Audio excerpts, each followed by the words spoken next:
ว่าพ่อขี้เกียจทำงานชาวบ้านรังเกียจเดียฉันต่างประจานคุณพ่อสิ้นดีสงสารคุณแม่ลำบากแท้หาเงินมาให้ได้มาเท่าใดพ่อใช้จนหมดไม่มีขัดสนจนยากลำบากคนแค้นเต็มทีอนาคตของลูกริบหรี่ความหวังที่มีมืดมนพ่อดื่มสุรา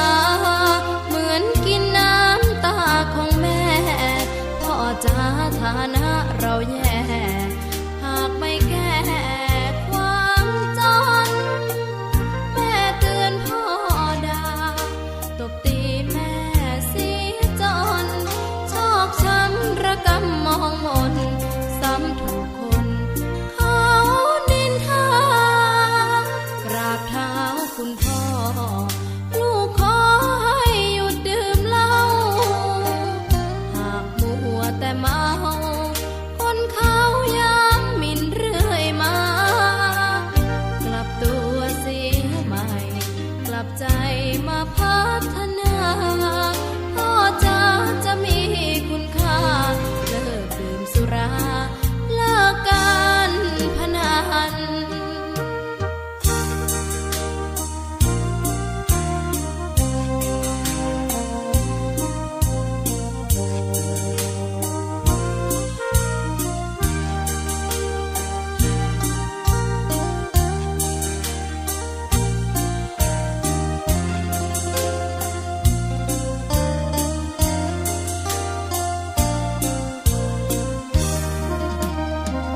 พ่อดื่มสุรา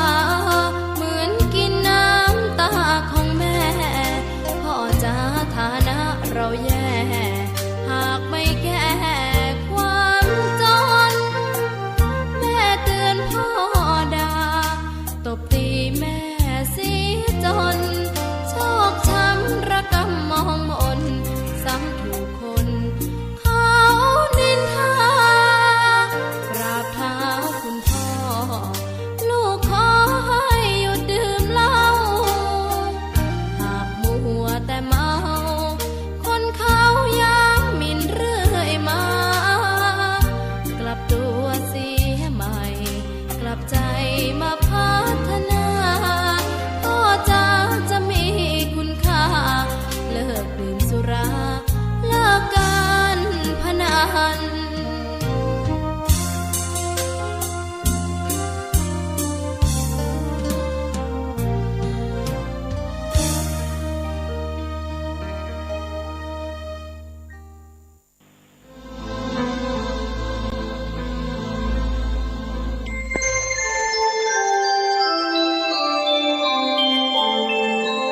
ขณะนี้ท่านกำลังฟังสถานีวิทยุกระจายเสียง FM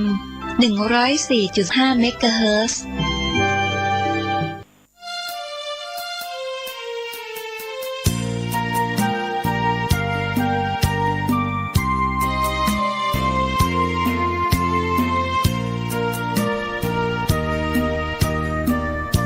ทุกวันนี้มีความสุขหัวใจไม่โลภโกรธหลงอะไรมีธรรมวินัยใส่ใจเป็นสุขไม่โกรธไม่แค้นไม่เกลียดใครให้ใจเราทุกข์ปล่อยวางร่าเริงสนุกปลดเปลื้องทุกข์ด้วยคุณความดีไม่อิจฉาใครให้ใจมองเศร้าร่ำรวยอย่างไรช่างเขาขอเพียงเราพอเพียงที่มีใหญ่โตแค่ไหน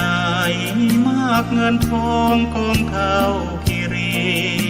ถ้าหากใครซึ่งความดีไม่มีความหมายอายคนนินทาเป็นบุญหนุนนำตัวเรา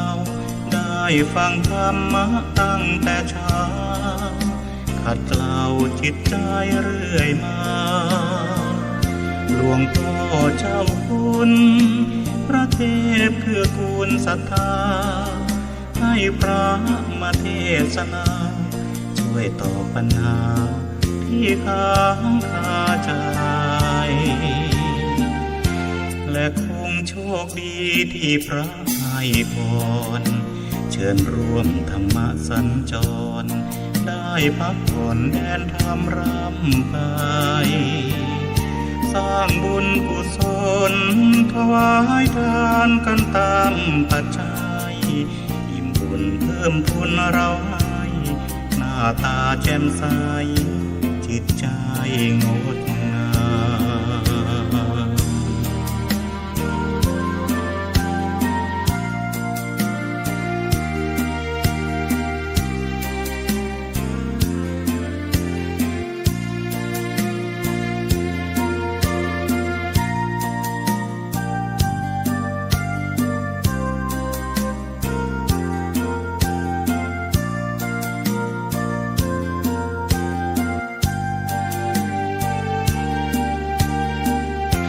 และคงโชคดีที่พระให้พรเชิญร่วมธรรมสัญจรได้พักผ่อนแดนธรรมรำไปสร้างบุญกุศลถวายทานกันตามปัจจัยอิ่มบุญเพิ่มพูนเราให้หน้าตาแจ่มใสจิตใจงดงาม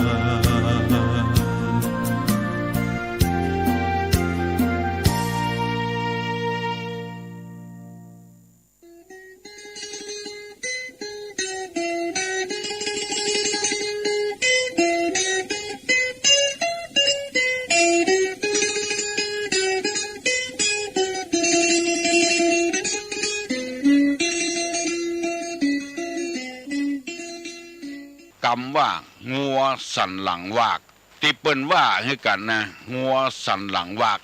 หมายความว่าจังใดงัวที่มันมีแผลตั้งหลังแล้วก็เวลาแมงงนตอมไต้ตอมเหนือมันบ่ม่วนใจมันละมันตึงว่ามาตอมหลังมันนะมันตึงบัดตอมที่ไหนอันนี้เปิ้นเขาว่างัวสันหลังวากคนที่มีความผิดและปกปิดความผิดของตัวไว้พอได้ยินกรรมใดกรรมหนึ่งก็นึกว่าเปิ้นว่าคือตัวเองหมดกรรมนี้เปิ้นสร้างมาเพื่อให้คนเฮาอย่าไปทำความผิดอย่าไปปกความผิดของตัวเองไว้มันใจบดีอยู่ตลอดเวลาพอแมงงนตอมก็ใจบดีละเอาง่ายๆอย่างตุลุงนำมาเสนอกูเจ้าเนี่ยคนใดมีความผิดอย่างอี้แล้วหมอม่วนละตั้งข้อหาว่าตุลุงมาวิพากษ์วิจารณ์มาว่าฮือตัวเก่าทั้งที่เฮาบ่ฮู้จักกันบ่เคยกันสกำเตื้อก็บ่ม่วนใจละพอได้ยินวิทยุว่าจังอี้ก็ปิดวิทยุทันทีอู้ง่ายๆนะเหมือนกับว่าเปิ้นว่าฮือตัวเก่ากูกรรมสมมติง่ายๆว่ากินเหล้าเมายาแล้วมาหาเรื่องกับเมียซ้อมเมียเตะเมียดีดเมียมันมีที่ลงที่ไหนไปเนี้ยฮือเมียเจ็บก็เนี้ยฮือเปิ้นอยู่หัวโนปากปืนปากแตกก็เนี้ยฮือเปิ้นอยู่เปิ้นโล่นก็ไล่เปิ้นอยู่เป็นคนที่บ่มีมนุษยธรรมไร้มารยาทไร้ศีลธรรมไร้สปะสปืนเป็นคนที่กล้าขี้ข้างคนอื่นบอกไปตีเมียตัวเก่าสมมุติว่าตุลุงว่าอย่างอี้เนี่ย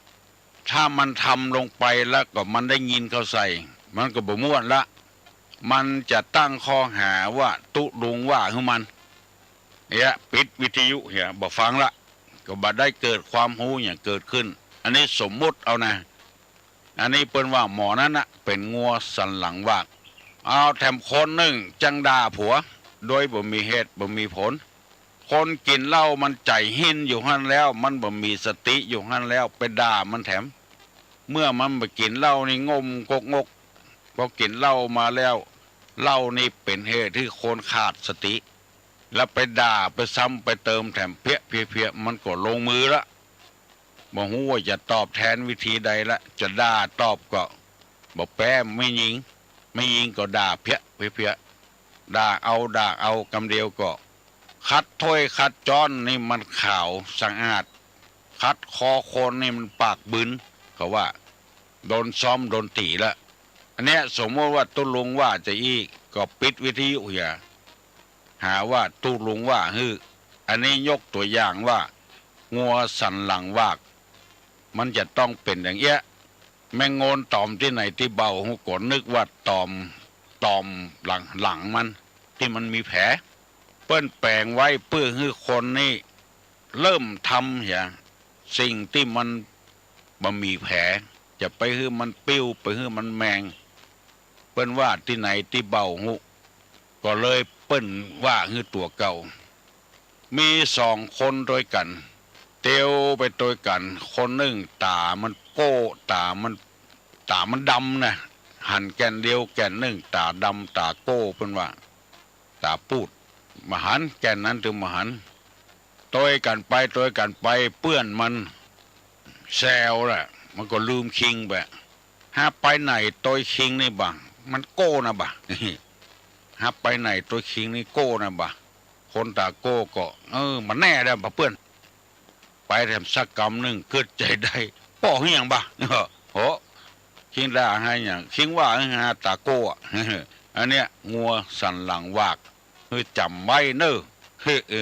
จะไปเนี่ยอย่างนั้น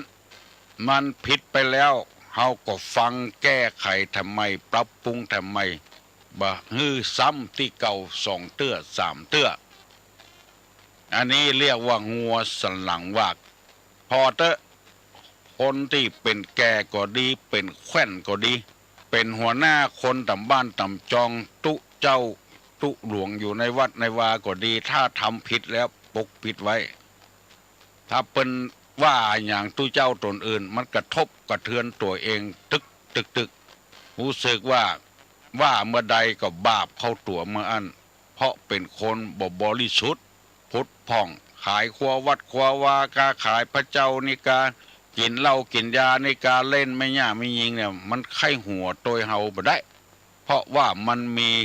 เบื้องหลังของมันงัวสันหลังวาก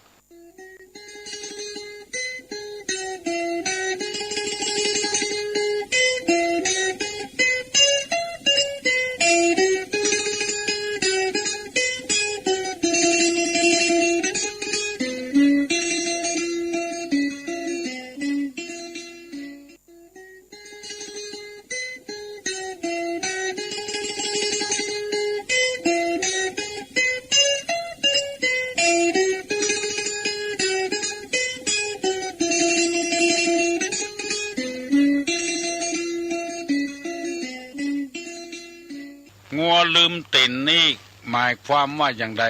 เตียวไปไหนมาไหนได้ก็เพราะตินจะไปกินหญ้าก็เพราะตินจะได้กินน้ำก็เพราะตินจะเตียวหาแรงก็เพราะตินแต่เวลามันเจ็บมันปวดมาไปด่าตินเดือดหรือตินว่าตินบ่จ้อยบ่ลืออย่างมันเป็นภาระของมันคือมันเจ็บมันปวดอันนี้เป็นกรรมโบราณเปิ้นว่าไว้กรรมนี้หมายความว่าอย่างใดหมายความว่าคนนี่ลืมไปว่าเขาได้กินได้อยู่ได้นอนได้นั่งตึงวันนี้เพราะไผพอว่าจะมีภาระสักน้อยหนึ่งก็เดือดเขาได้หิได้หาได้กาได้ขายเข้าบ้านมาตึงวันเฮือนหลังนี้ไผ่แปงตี้บ้านตี้ที่เขาอยู่เนี่ยไผ่เป็นคนซื้อไว้แล้วเขาได้อยู่พอมามีภาระน้อยเดียวบ่ได้เดือดบ่ได้หิดีบ่ได้หาดีเมาเป็นภาระกับคนเคยหันมาหลายแล้วคนใจอี้นี่ขอเมตตาเนอะอนาคตเอายังมีทำไก่อยู่มันจะไปเจริญรุ่งเรืองหิบ่มากาบ่ขึ้น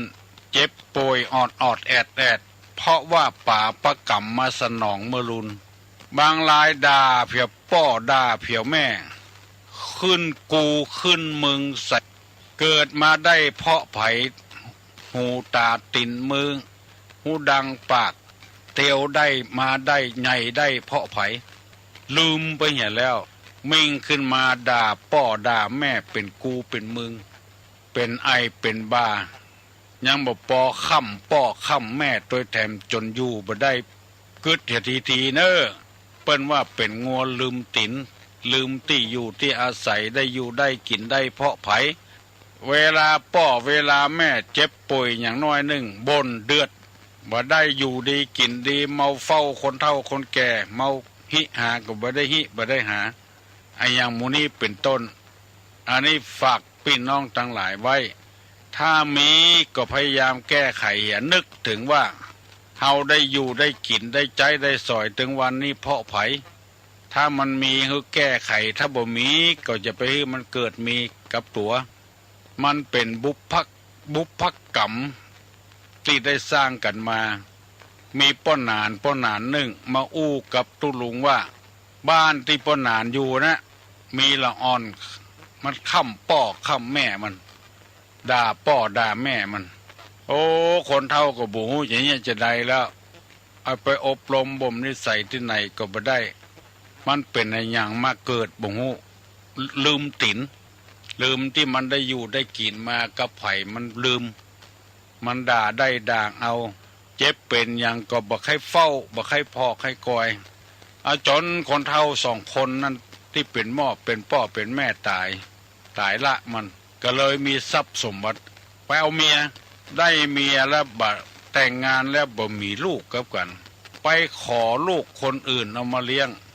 พากฏว่าไอ้น้อยคนนี้ใหญ่ขึ้นมาเนี้ยอย่างเดียวกันที่มันเนี้ยคือป่อของแม่เกินกว่านั้นทำก่อนพ่อแม่ว่าโอ้เอาลูกมาเลี้ยงคือลูกได้อยู่ดีมีสุขหาบัดใจให้มาโลสู่ไปเอาหามาอย่างว่าเดี๋ยวขนาดนั้นพ่อนานคนนั้นตายไปละพ่อนานนี้ถ้าไผ่ไข้หูมาถามตุลุงโดยโทรศัพท์มาก็ได้หันแก่เข้านี่นึกถึงพุทธภาษิตเป็นว่าเวรย่อมระงับด้วยการไม่จองเวรเวรนี่นะระงับได้ด้วยการบัดจองเวรที่พุทธภาษิตเป็นว่าไว้ก็เลยตัดสินใจห้อง3 คนพ่อแม่ลูกนั้นมาอู้มาได้ห้องไอ้ละไปหาเขากันแล้วไปถึงบ้านถึงจองตัดสินใจเขาจะจังก็จ้างเถอะจะได้ก็จ้างเถอะ3 คนน่ะก็ถามพ่อนานไหมอย่างพ่อนานมีเรื่องอยู่อย่างนะก็เลยอู้คือฟังต่างๆนานาบ้าน้อยนี่เมื่อมันพ่อแม่มันมีมันค่ำป่อค่ำแม่มันอย่างเงี้ยแล้วก็เอาลูกเปิ้นมาเลี้ยงก็อย่างเดียวกันมาเพะป่อจะทำให้ไปแปลงสวยดอกมา3 สวยป่อจะตัดกรรมตัดเวรเห็นเนอลูกคนนี้ต่อไปก็จะไปด่าป่อด่าแม่อย่าไปป่อแม่ลำบากลำบนเอาสวยดอกมารวมกันแล้วก็เอามาทำพิธีตัดฝ่ายแบ่งไปคนที่คนต่างเพิ่นบอกว่าตั้งปนานเนี่ยมานั่นไอ้น้อยคนนี้ก็บักให้ด่าตัวใดละมีอยู่พ่องแล้วมันเบาไปตัดกรรมตัดเวรกันอันนี้เป็นพิธีกรรมบัดใดถ้าฟังตุลุงแล้วเฮาย่างเหี่ยตานะตั้งพ่อตั้งแม่ก็บ่ปากนักมาว่าอย่างให้มันนักเมินไปก็ดีขึ้นไปเองตัดกรรมตัดเวรได้พี่น้องทั้งหลายไผ่คนใดคนหนึ่งถ้ามีอย่างอี้จะไปเป็นงัวลืมตินเกิดหาคุณงามความดีของเปิ้นเหี่ยพ่องอย่าไปเกิดกระตัวอย่างเดียวบ้านก็บ้านเปิ้นนะแปลงมาเฮาก็ได้สืบได้อยู่บ้านเปิ้นนั้นน่ะที่ดินก็ของเปิ้นนั่นละเฮาเกิดอย่างอี้แล้วเฮาจะใจอ่อนลงไปเฮาจะบ่ด่าบ่ว่าอย่างฮือเปิ้นจะใจอ่อนบาปกรรมก็จะบ่ติดตัวเองเอาละโยมทั้งหลายงัวลืมติน เ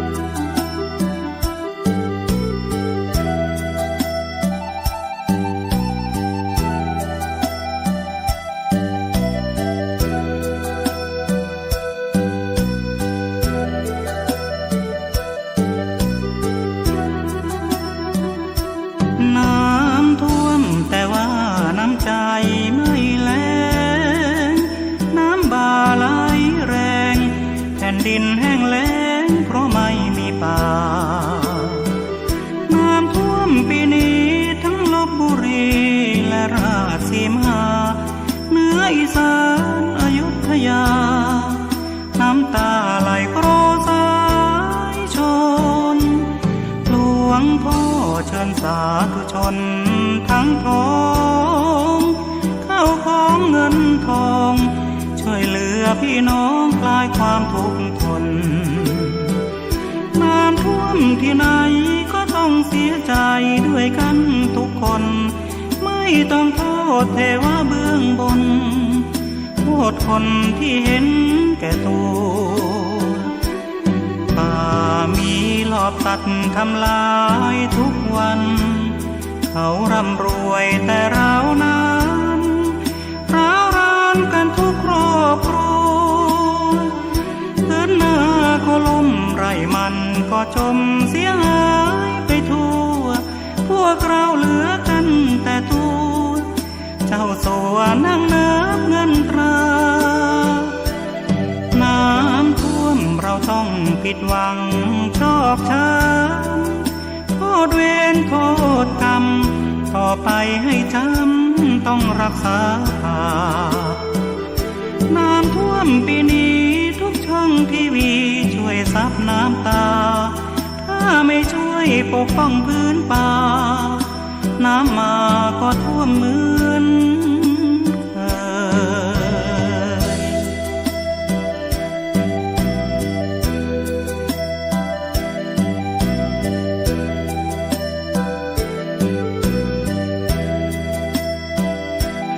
น้ำท่วมเราต้องผิดหวังชอกช้ำโทษเวรโทษกรรมต่อไปให้จำต้องรักษาภาพน้ำท่วมปีนี้ทุกช่องทีวีช่วยซับน้ำตาถ้าไม่ช่วยปกป้องพื้นป่าน้ำมาก็ท่วมเหมือนเคย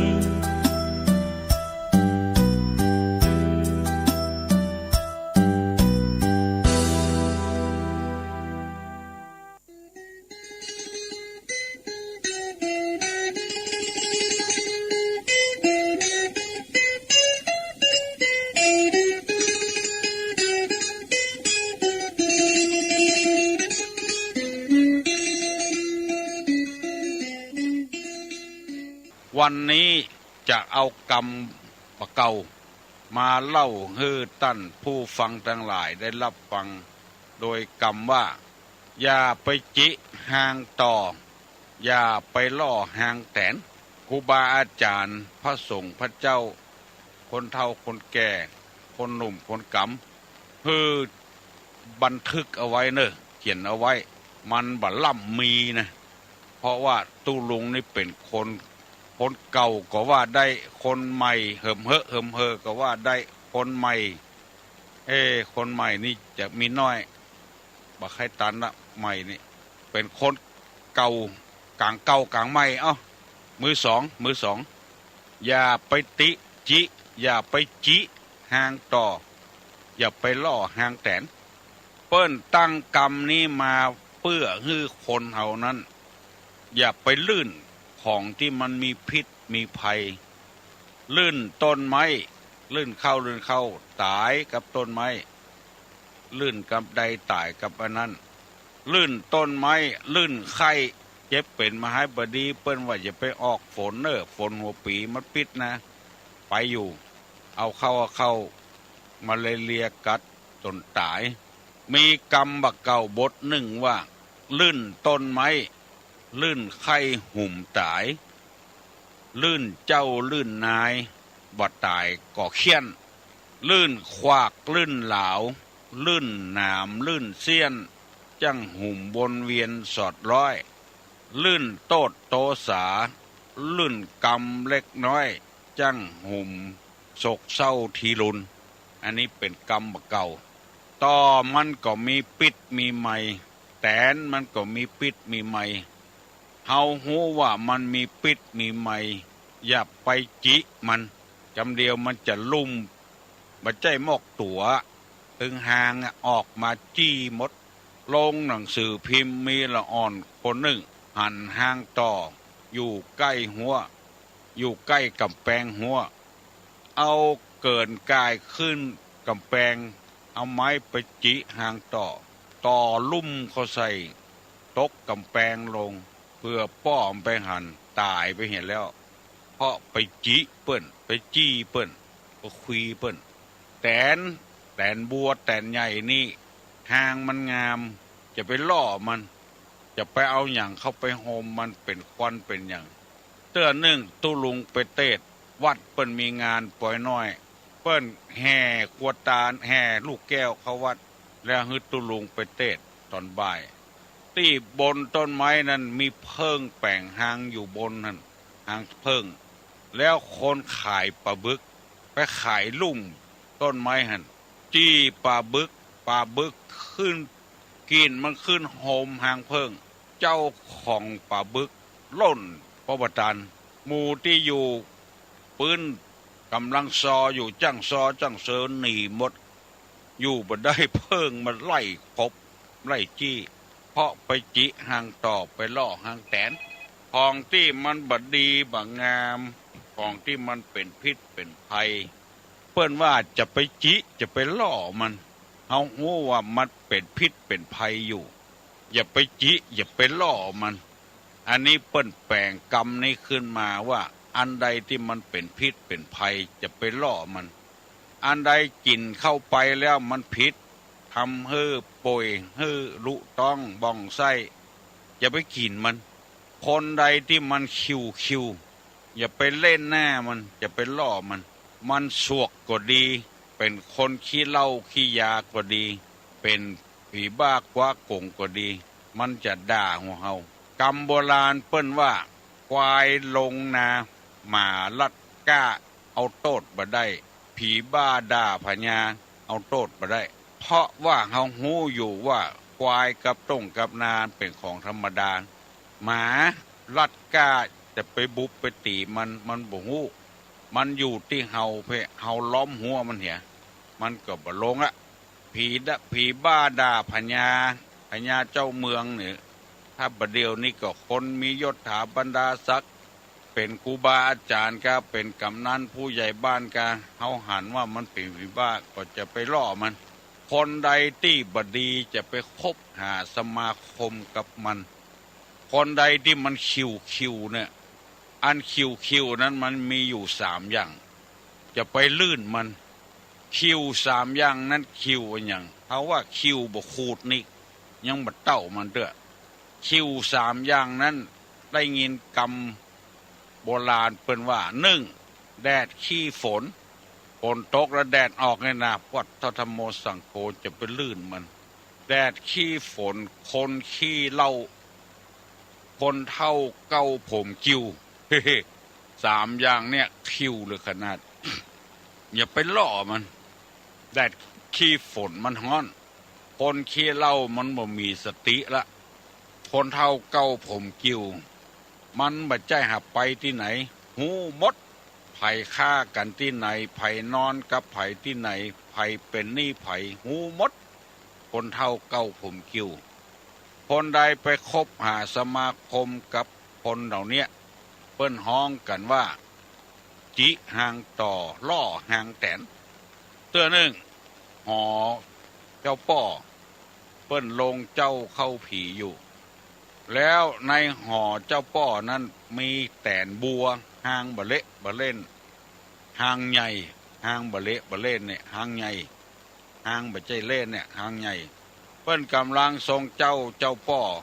กำลังเข้าอยู่ไอ้แดงมันเป็นละอ่อนมันหายเอาไม้ไปจิหางแตนที่อยู่ใจคาห่อเสือบเจ้าป้อหันเขาใส่ไล่เล่นน้อยจะไปแยะให้มันแมงนี่มันเป็นเสนาของเจ้าป้อเปิ้นบ่ฮื้อไอ้แดงจิหางต่อล่อหางแตนน่ะไอ้แดงก็ย่างเหี่ยตะกำหนึ่งเจ้าป้อก็เอาน้ำมนต์ไปห่มหมูลูกเลี้ยงเอียงคำน่ะเสร็จแล้วก็เอาไปห่มใส่แตนเทียแตนตื่นไล่จี้ ถึงเจ้าป่อเจ้าเป้ออย่างแตกออกหนียังบ่เป็นขบวนเลยหนีถาวรนะหนีบ่มีเกษียณนะ กำไม่เริ่มเดียวนะด่าโลไอ้แดงเผาปะ จำไอ้แดงเผาเสนาเจ้าป่อจิหางต่อล่อหางแตน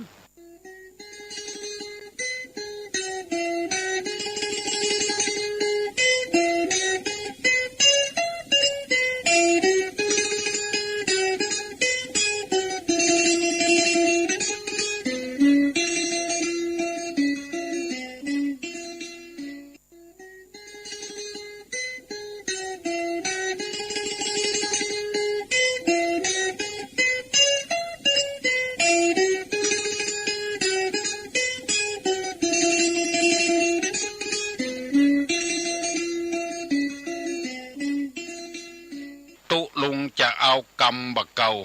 มาเล่าให้พี่น้องทั้งหลายฟังแล้วก้อนไกเป็น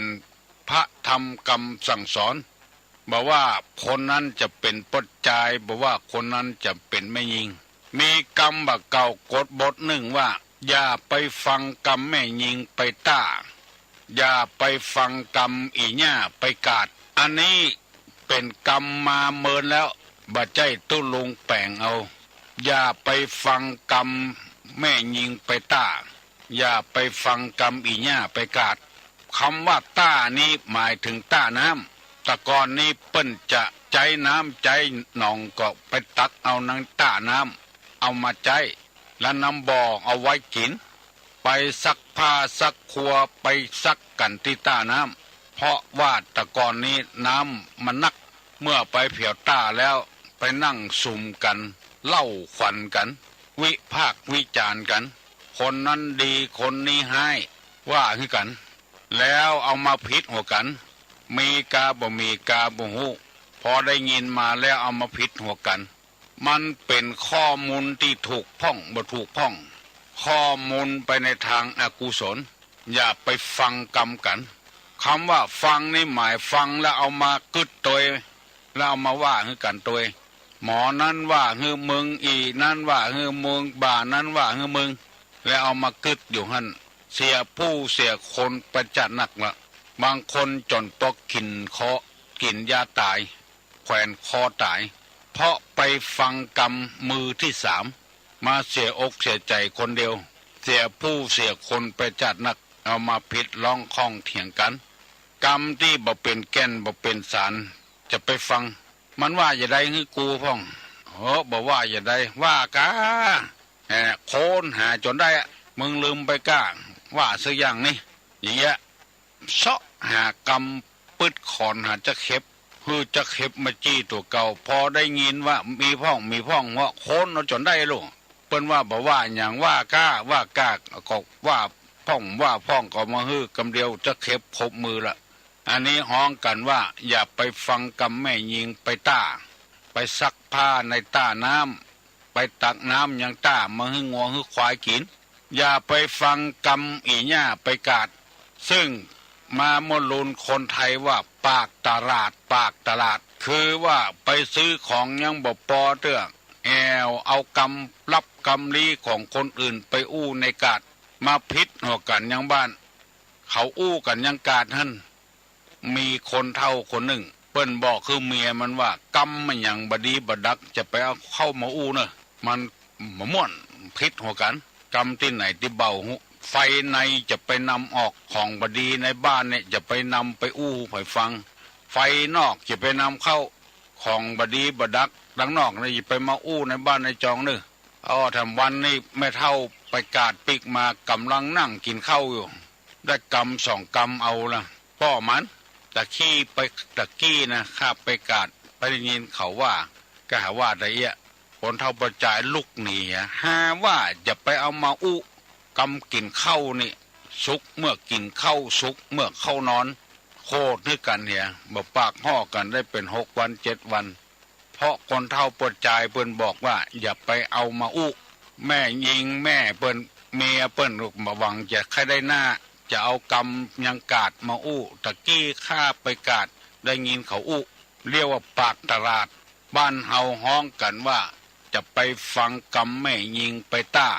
อย่าไปฟังกรรมอีหญ้าไปกาดมันมีหันหมดก่อนเข้าหน้ากันเอาละมันอดบ่ได้เพราะฉะนั้นพี่เหยน้องเหยลูกเหยหลานเหย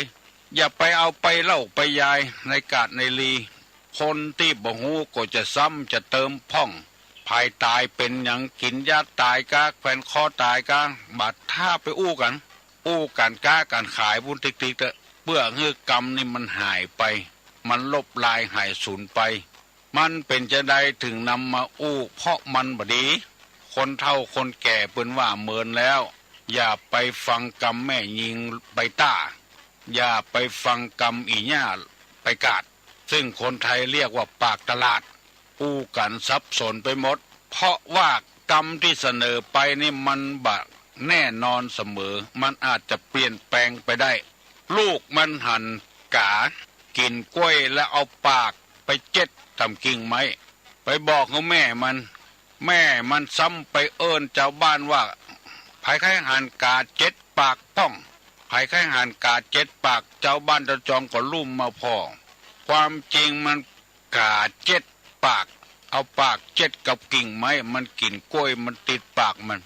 ลูกไปบอกคือแม่มันไปบอกเจ้าบ้านว่ากาเจ็ดปากเจ็ดกับเจ็ดนี่มันสระเอจอจานดอเด็กเหมือนกันคนก็ลุ่มมาพอเป็นกาเจ็ดปากห่อมุกไปกันหมดหมู่นี้เป็นต้นเพราะกรรมมันนี่มันบันแน่นอนปากสืบปากสืบปากมันปิ้นไปเหี่ยแผ่ไปเหี่ยได้ยินกรรมมาเตื้องว่าอีน้อยเอาหน่อไม้ลูกบนดอยมาขายหน่อไม้ต้มนะมันหวานมีคนไปถามว่าอีน้อยเอาไอ้อย่างใส่ดอกหน่อมันหวานอีน้อยก็บอกว่าเอาผักไส้เดือนเขาใส่ตัวผักไส้เดือนนี่บางคนก็ว่าผักกันสังบางคนก็ว่าผักไส้เดือนอันเดียวกันนะเอาเข้าใส่ต้มหน่อแล้วมันหวานคนที่ฟังบ่ถูกว่าอีน้อยนั้นเอาขี้เดือนเขาใส่ในหน่อมาขายแถมวันบ่มีใครซื้อกินสักคนว่าอีน้อยคนเนี้ยเอาขี้เดือนใส่หน่อต้มเนี่ยพี่น้องผู้ฟังทั้งหลายกรรมบักเก่านี่ตันสมัยอยู่เสมอเฮาจึงฮ้องว่ามันบักเก่ามันใหม่อยู่เสมอกาเจ็ดปากก็เป็นกาเจ็ดปากพักไส้เดือนก็เป็นขี้เดือนคนก็เลยบ่กินกันเสื้อหม้อห้อมบ่ได้ขายบ่ออกมันเล่ามันลือกันเป็นระยะ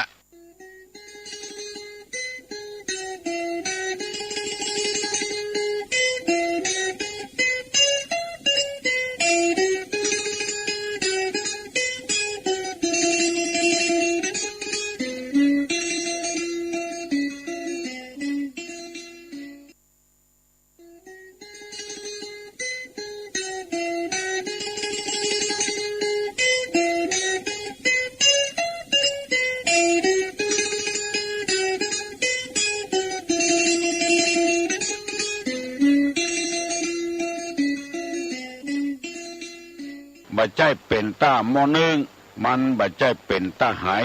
มันเป็นต้าไฟบ่ลุกก้นหม้อกรรมนี้เป็นกรรมบ่เก่าโบราณมาเหมือนแล้วฮือพิจารณาแก้ไขเอาคนเดียวว่าหมายความว่าจะใดเพราะแต่ละกรรมมันมีความหมายนึ่งเข้าเปื้ออันหยังเพื่อให้มันสุกแล้วเอามายี่หยังเอามากินมาเป็นอาหารบำรุงร่างกายเพราะจะใดถึงเข้าบ่สุกไปโทษว่าหม้อนึ่งใหม่ไหเก่าเปิ้นว่าจะไปโทษเฮ้อไปโทษใส่ไฟปุ้นที่มันบ่ลุกโกนหม้อนึ่งไฟมันบ่แห้งมันสุกจ้าก็ดีมันบ่สุกก็ดีเป็นต้าบัดใจใส่ไฟมันปัญหาทุกอย่างที่มันเกิดขึ้นมากับคนนั้นมันมีที่แก้ที่ไขกู้อย่างที่เฮาทำไปเฮากำลังจะลงทุนค้าขายไอ้อย่างก็ตามเด้อเพื่อให้ได้กำไรอันนี้ละคือตัวปัญหาละกำลังสร้างปัญหาให้ตัวเองละและปัญหามีที่แก้ไขได้ถ้าตัวแก้บ่ได้ไปขอคนอื่นแก้ไขให้ที่ว่าเข้าบ่สุกก็เพราะว่าบ่จะเป็นตะหม้อนึ่งบ่จะเป็นตะไหมันเป็นตะไฟปุ่น เมื่อมันสร้างปัญหาเกิดขึ้นแล้วเฮาก็จะต้องแก้ไขมันอยู่ตลอดเลี้ยงไก่ตายเพื่อมันบ่ใจเป็นตาไก่มันเป็นตาอย่างสักอย่างบ่มีความรู้ในการเลี้ยงไก่และไปเลี้ยงมันอุปมาฉันใดนั่นก็คือความรู้นั้นหมายถึงไฟที่ลูกกลมอปุ่นผู้ที่จะเอากำลังฮักกันระหว่างปดจายกับไม่ยิงกำลังจะฮักกันอย่าไปคิดว่าบ่มีอุปสรรคมันต้องมีอุปสรรคเกิดขึ้นพอมีอุปสรรคเกิดขึ้นแล้วทำให้คนเหล่านั้นคิดผิดไปกินยาตายกาไปแขวนคอตายกาไปโดดลงน้ำตายกาโดดลงรถกาคือความคิดผิดนั่นเองจึงเป็นไปอย่างนั้นแล้วนำความทุกข์ใจมาสู่พ่อสู่แม่พี่น้องวงศาคณาญาติมันบ่ใจเป็นตามอนึ่งบ่ใจเป็นตาไห้สักอย่างที่เข้ามันบุสุกมันเป็นที่ไฟพุ่นคือเกิดจากเกาเงามันมาคิดผิดหลงผิดมาคิดให้รอบคอบไปก่อน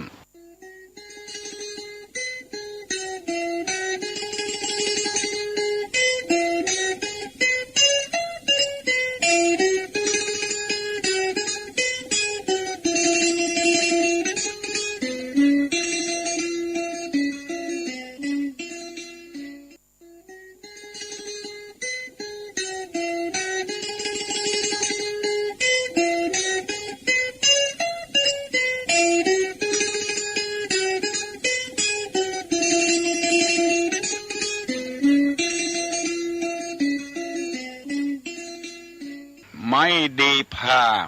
ป่าดีเผาปีเดือนเฮาบ่เนาจะท่าฟังแถมกรรมดีๆเนอะไม่ดีพาป่าดีเผาปีเดือนเฮาบ่เนาจะท่าหรือกรรมไทยว่าเวลาและวารีไม่เคยมีจะคอยใครอันนี้เป็นกรรมเดียวกันทำไมคนโบราณจึงว่าไม่ดีพาป่าดีเผาเพราะเหตุว่าปัญหาบางสิ่งบางอย่างที่เราจะต้องลงมือทำแล้วคือรีบทำเหี่ยเร็วๆอย่าไปสืบวันสืบคืนมันจะเสียโอกาสเสียเวลาเมื่อน้อยๆสำหรับลูกหลานของตุลุงกำลังศึกษาเล่าเรียนอยู่เพื่อขันใจรีบเรียนเพราะสมองกำลังใจศึกษาเล่าเรียนอยู่สมองกำลังใจอยู่เพื่อรีบทำเสียเมื่อเจ้าอย่าไปท่าว่าเวลานั้นเวลานี้ก้อยศึกษาเล่าเรียนบอกว่าจะเป็นพระเจ้าพระเนนบอกว่าจะเป็นลูกหลานเมื่อน้อยๆเพื่อเฮ่งเฮียนเพราะเหตุว่าสถานที่ศึกษาเล่าเรียนมีนักตั้งแต่อนุบาลขึ้นไปอย่าไปเมากินเมาแอวเมาเล่นจะเสียเวลาเสียใจไปหลายคนแล้วเมื่อกำลังคบเพื่อนคบฝูงบ่นึกถึงกำพ่อกำแม่กำครูบาอาจารย์เมาหายพลาดโอกาสบ่ได้เฮียนทั้งที่สถาบันจัดดีตกนรูนมาเฮียนการศึกษานอกโรงเรียนกศน.แต่ไม่ได้วุฒิแต่ว่าบังเกิดความรู้หรือว่าโอกาสที่เราจะต้องกล้าขายต้องปลูกต้องฝังบ่จำเป็นจะต้องหามื้อจันทร์วันดีอันใดถ้าอยู่รออยู่มันเสียเวลาพลาดโอกาสไปจัดนักอันนี้เป็นกรรมเก่ากรรมแก่โบราณเปิ้นขานไว้เวลาจะทำอันใดที่มันเหมาะสมพร้อมแล้วอุปกรณ์มันพร้อมแล้วฮือขันใจทำแถมกรรมนี้ก็ขอเจริญพรให้ญาติโยมทราบส่วนมากนี่เขาจะว่าขใจความจริงเปิ้นว่าขันใจคำว่าขันนี่คือเหมือนกับเขาขันน็อตอันอย่างโมเนี้ยหมุนน็อตขันน็อตขันให้มันแน่นอันเนี้ยขันใจขันหัวใจให้มันแน่น คือทำอย่าเร็วๆกรรมที่ถูกต้องนั้นบัดใจขัดใจกรรมที่ถูกต้องคือขันใจอันนี้ขอฝากกันไว้รักษากรรมบ่เก่าบ่แก่ไว้ได้นำเอากรรมที่ว่าไม่ดีผ่าป่าดีเผา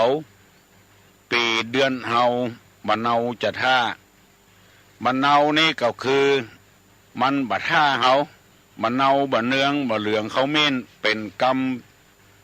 ที่เฮาใจกันมันตึงบะท่าเฮาบะท่าเข้าบ้านมาเนอะบะเนาเนอะจะไปนะเนี่ยหมายความว่าตึงมาไปแล้วหมู่นี้เป็นต้นคำว่าบะเนานี่คือมันบะท่าเฮามันไหลไปตามกระแสของมันตึงวันเวลาก็ดีมันตึงบะท่าเฮาวันนี้วันจันทร์วันพุธวันอังคารพุธพฤหัสศุกร์เสาร์ไปเรื่อยๆอย่าไปจุกอยู่จันอยู่ถ้าวันนั้นวันนี้รีบทำเหี่ยเร็วๆตื่นเหี่ยเจ้าจะไปท่าแถมสักกรรมก้วยตื่นเสียงีบรับไปบ่ตื่นสักกรรมก็มี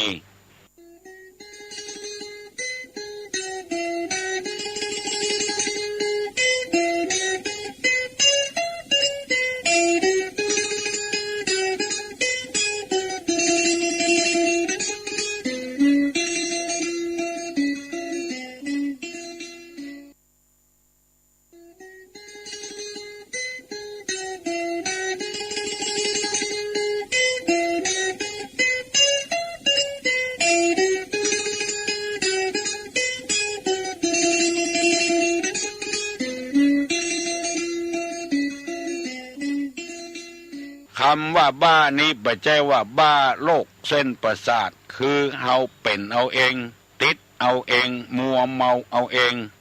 ถ้าหูสึกว่าเป็นคนบ้าอย่างอี้คือกลับใจโวยเฮาหูคิงอยู่คนบ้าตามธรรมชาติที่เฮาหันนั้นมันกลับบ่ได้แล้วเพราะประสาทมันเสื่อมแล้วเป็นโรคจิตทางจิตทางใจ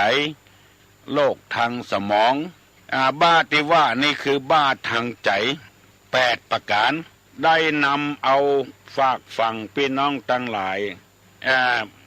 แล้วคือบ้ากามบ้าโกรธบ้าความหันบ้าความหลงบ้ายักบ้าดีเดือดบ้าสุราบ้า